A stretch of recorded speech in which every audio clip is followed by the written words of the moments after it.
Hindi na abalang aktres na si Kim Rodriguez sa online buzz na nag-uugnay sa kanya sa re-elected Bulacan Governor na si Daniel Fernando nang tumugon siya sa mga komento ng mga netizens na may halong katatawanan at banayad na lilim. Ang TikTok page ni Kim ay dinagsa ng mga komentong nag-espekulasyon tungkol sa relasyon nila ni Governor Fernando matapos mag-viral online ang kanilang larawan na nagpa-post sa harap ng isang luxury car kasama ang dating may hawak na bouquet of flowers.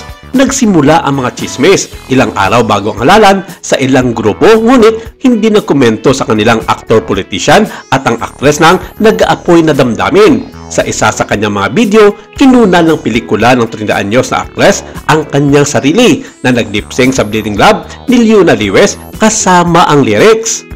I don't care what they say, I'm in love with you, they try to pull me away, but they don't know the truth.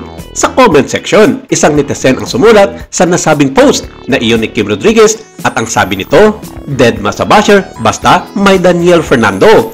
At tumugon naman dito si Kim ng isang komento ng simpleng pagsulat. Sabi niya, pikit, na may kaakibat na laughing emoji na parang inaasar pa ang nasabing netizens. Sa isang hiwalay na video, ang actress na Strawberry Rain ay nag-lip-sync sa mga linyang Filipino na nakatapos ako ng pag-aaral. Pero dahil sa pagmamahal ko sa'yo, naging tanga ako sa lahat. Kahit Tagalog ng I don't know, hindi ko alam. Sabi pa ng isang netizen sa mga komento, fresh naman, iba talaga alagang Gov Daniel. Hindi naman nagkatubiling replyan ito ng actress at sinabing, taray ng username mo at always be kind to others. Samantala, may iba namang dumepensa kay Kim na sinasabing walang masama kung magkarelasyon sila ng gobernador ng Bulacan dahil single ang 63 anyos na dating aktor at ngayon politiko na si Daniel Fernando.